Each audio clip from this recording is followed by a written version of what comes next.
Halo Tribuners, jumpa lagi bersama dengan saya Kusnula Syaifah. Hari ini kita masih dalam wawancara khusus bersama dengan narasumber saya yang pada sore hari ini sudah hadir ya bersama dengan kita Tribuners, bergabung melalui via Zoom. Di sini saya sudah bergabung bersama dengan Bang Rustam Aji. Halo, selamat sore Bang Rustam Aji. Halo, selamat sore Bang. Sore, Tribun Lampung. Ya, terima kasih sekali untuk Bang Rustam sudah menyempatkan sudah menyempatkan waktunya untuk bisa hadir bergabung bersama dengan Tribun Lampung pada sore hari ini ya, Bang. Siap.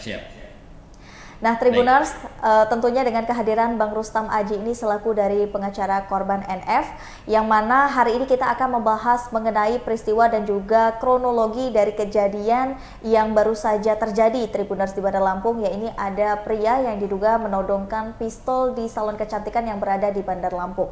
Mungkin Bang Rustam Aji boleh langsung ceritakan bagaimana sih Bang kronologi awal peristiwa ini bisa terjadi. Silakan Bang.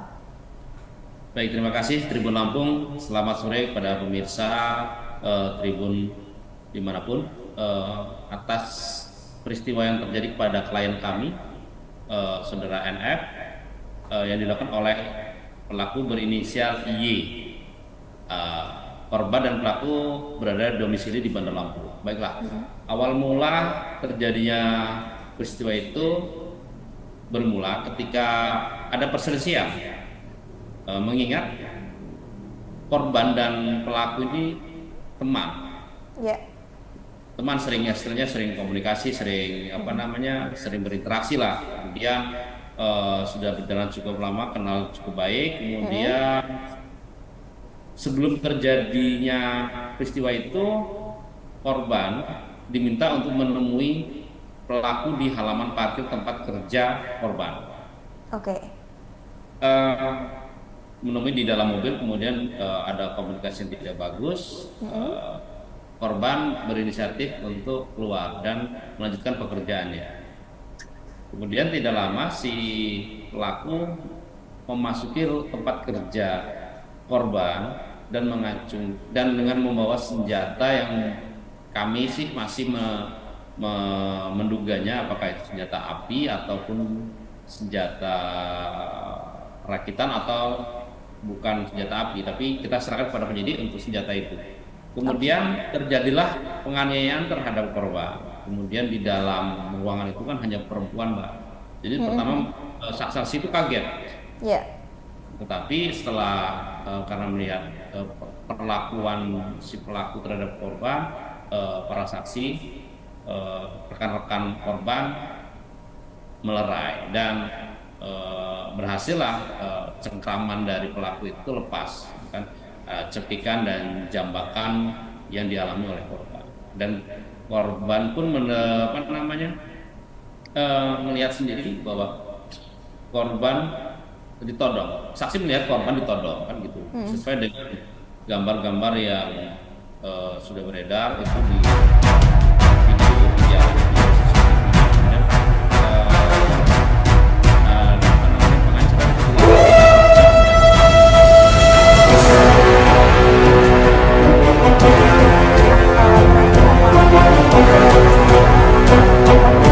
ini adalah teman yang cukup kenal ya Bang ya. Sudah berapa lama Bang kenalnya kalau boleh tahu? Informasi yang saya dapat sudah berjalan 3 tahun. Nah, untuk motifnya sendiri Bang, apakah bisa disimpulkan bahwa motifnya ini ada hubungan pribadi atau berkaitan dengan apa gitu Bang? Saya rasa saya dapat informasi dari pengakuan korban juga nih, persoalan pribadi, tidak ada persoalan bisnis, tidak ada persoalan.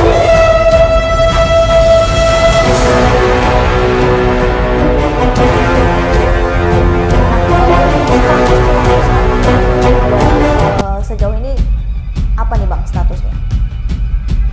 Statusnya pada hari ini masih lidik ya, perkara ini masih lidik.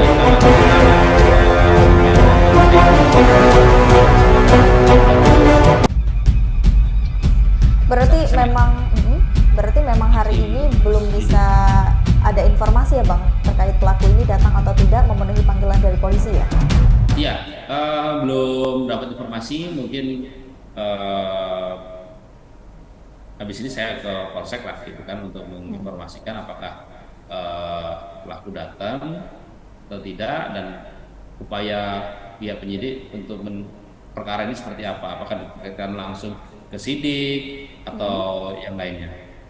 Oke. Nah Bang, memang korban ini karyawan atau memang hanya pelanggan nih Bang di salon kecantikan ini Bang? Karyawan, salah satu karyawan. Oke. Jadi memang korban ini merupakan salah satu karyawan salon kecantikan ini ya Bang? Iya. Nah, atas kejadian ini apa apa yang didapatkan dari korban ini? Apakah mendapatkan perlakuan selain caci maki dan juga perlakuan pemukulan tadi, apalagi nih Bang yang didapatkan? Selain caci maki juga fisik, eh, korban merasa cemas, was-was gitu. Masa kalau di tempat sepi korban apa namanya tidak berani. Kemudian juga korban traumatik lah. Oke. Berarti korban mengalami traumatik dan juga mental dan psikisnya juga terganggu ya Bang atas peristiwa yang terjadi ini. Benar-benar. Nah, sampai sejauh ini berarti korban bertekad untuk menempuh jalur hukum ya Bang? Sampai saat ini korban minta penegakan hukum terhadap tindakan yang dialaminya. Eh, Korban meminta untuk polisi untuk melakukan upaya-upaya penegakan hukum. Oke. Nah, kalau untuk jalur yang ditempuh ini masuk ke dalam pasal dan juga ancaman hukumannya itu bisa kira-kira berapa tahun nih Bang? Iya, kalau kita lihat ada dua peristiwa sih, tapi yang satu jelas itu adalah penganiayaan 351 ayat 1, penganiayaan kepada korban. Hmm. Dan untuk penggunaan senjata itu kan saya tidak berani melakukan komentar banyak karena apa?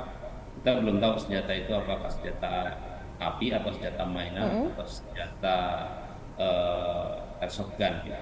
Iya Bang. Nah, Jelas eh, kalau art, kalau senjata api maka dikenakan mm-mm. undang-undang darurat kan gitu. Mm-mm. Gitu ya. Oke, Jelas itu visum sudah sudah dilakukan ya disampaikan, Bang. sudah dilakukan oleh korban ke berita acara visum sudah sebenarnya hasil sudah kemarin hasil sudah dipegang oleh penyidik hasil visum. Itu memang Oke. ada terdapat luka apa namanya akibat kekerasan. Oke, berarti memang yang dilaporkan oleh korban ini atas penganiayaannya ya Bang ya, pasal penganiayaannya ya. Ya, dan mengenai pengembangan perkara ini ya kita serahkan kepada penyidik apakah ada tidak pidana lain kan gitu, apakah dia Mm-mm. memiliki senjata api atau tidak atau itu bukan senjata api kan gitu. Oke. Nah Bang, ini kan pelaku ini punya senjata nih Bang, seperti yang CCTV sudah beredar dan juga video-video foto yang sudah beredar. Apakah ini ada dugaan bahwasannya ini anggota dari suatu kesatuan Bang atau bagaimana? Berdasarkan keterangan klien saya, dia bukan apa namanya bukan termasuk dalam anggota TNI atau Polri, sipil lah, sipil, sipil. Jadi memang bukan anggota dari kepolisian ataupun kesatuan apapun ya Bang, memang pure ini adalah anggota sipil biasa ya Bang. Ya, masyarakat Oke. sipil. Nah untuk masalah senjata api ini sendiri ini memang benar senjata api atau bagaimana nih Bang? Yang Kalau dilihat pelaku. informasi dari klien kami sejak itu dia tidak pernah tahu kalau si pelaku itu memiliki atau mempunyai apa namanya senjata api ya gitu. Mm-mm.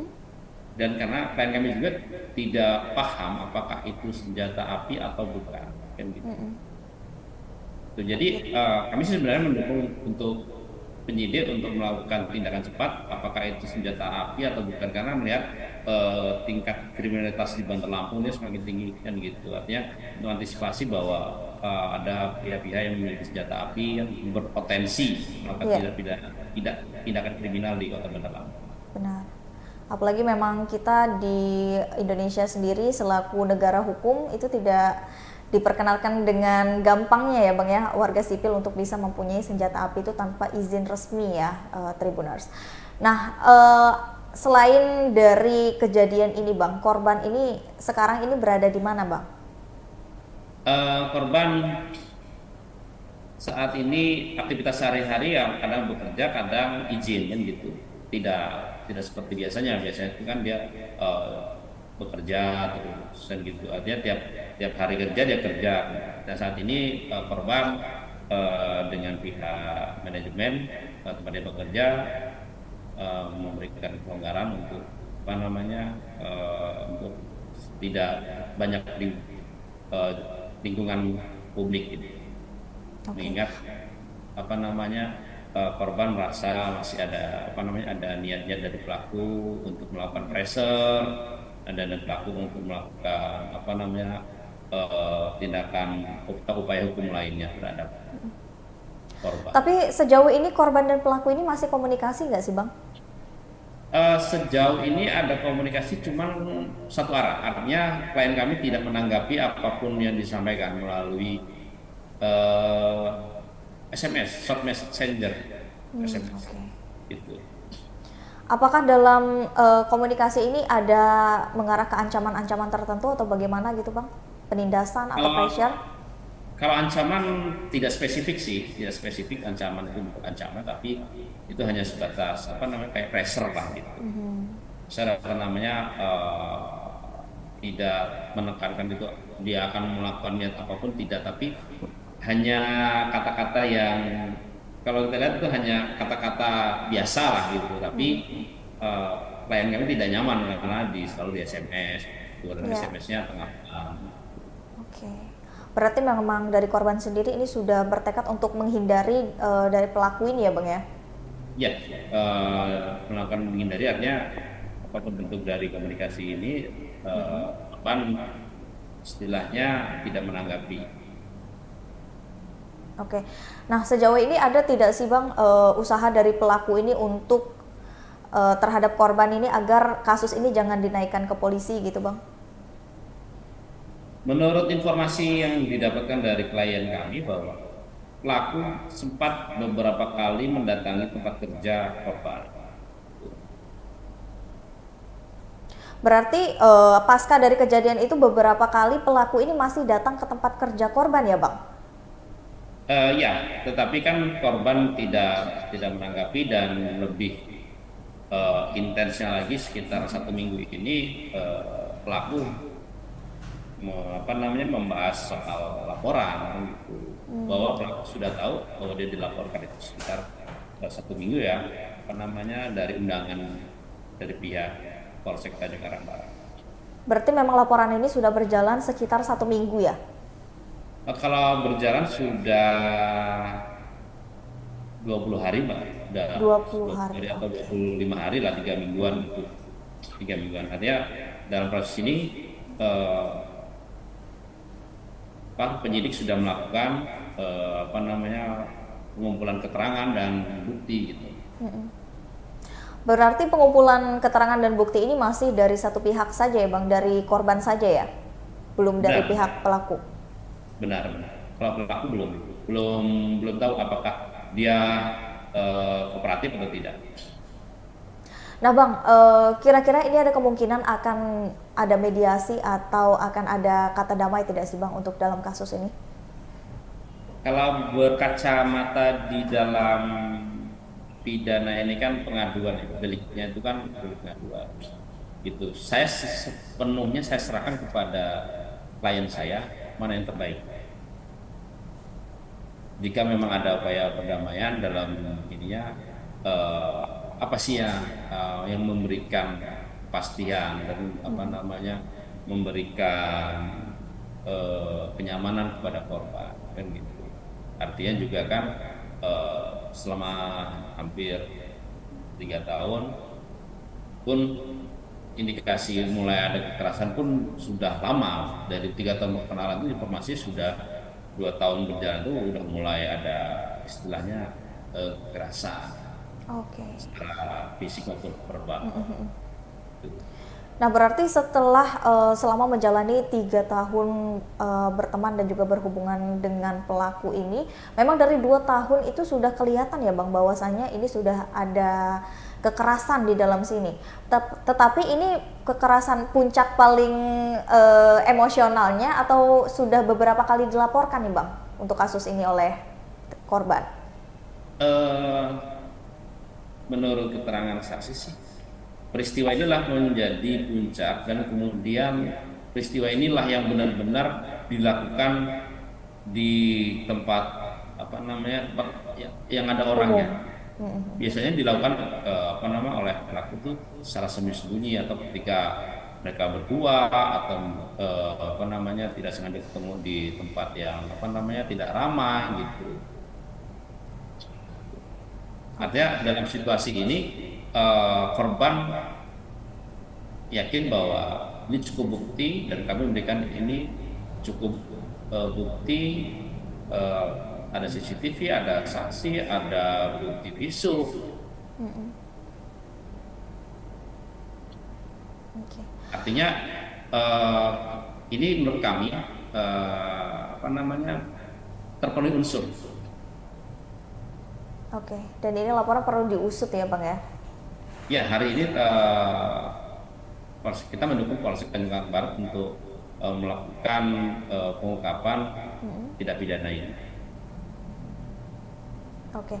Nah Bang, untuk pelaku nih Bang, ini ada kemungkinan terbesarnya apa sih Bang yang akan menjerat pelaku ini untuk supaya efek jerahnya atau hukuman yang didapatkan oleh pelaku?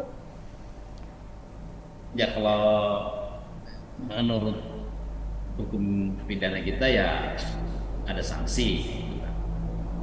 Sanksi apakah itu sanksinya pidana kurungan kan gitu. Tapi kalau apa namanya kita lihat bahwa apakah ada efek, ada apa namanya Mbak, dilihat lagi. Kalau memang perbuatan atau si tindakan si pelaku itu tidak meminta maaf atau apa namanya berkooperatif, maka ya kami serahkan kepada penyidik, kepada penuntut umum untuk melakukan apa namanya langkah-langkah penegakan hukum. Oke. Sampai sejauh ini Bang, apa sih keinginan yang diinginkan sekali korban terhadap pelaku ini? Korban sampai saat ini untuk dilakukan tindakan tegas atau di apa namanya itu dilakukan upaya hukum.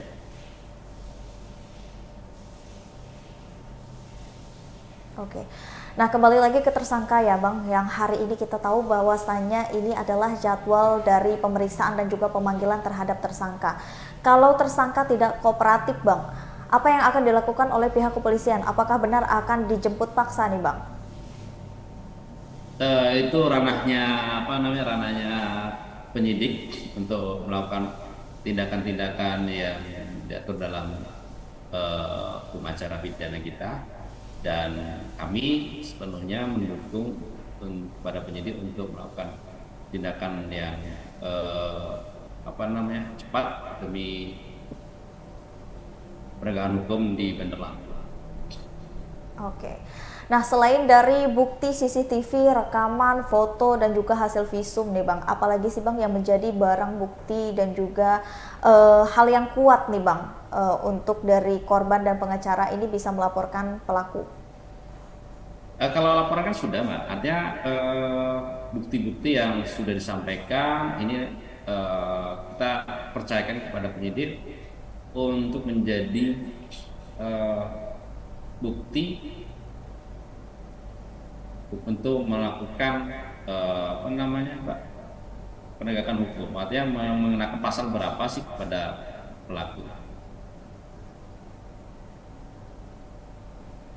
Oke, baik. Mungkin dari Abang selaku pengacara ada yang pesan ingin disampaikan Bang, silahkan. Terima kasih kepada Tribun Lampung pada kesempatan ini. Kami dari pihak korban mendukung penuh kepada pihak kepolisian untuk mengungkap tindak pidana yang dialami oleh korban.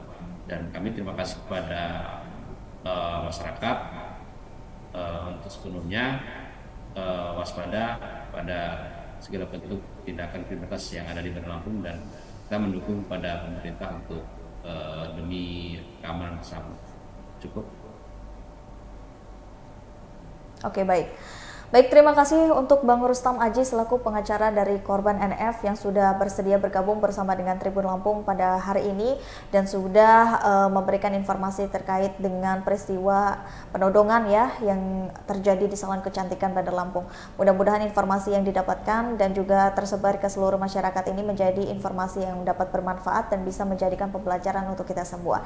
Dan terima kasih juga untuk Tribuners yang selalu menyaksikan wawancara khusus bersama dengan saya di sini Kusnul Asyaifah. Pamit undur diri dan sampai jumpa.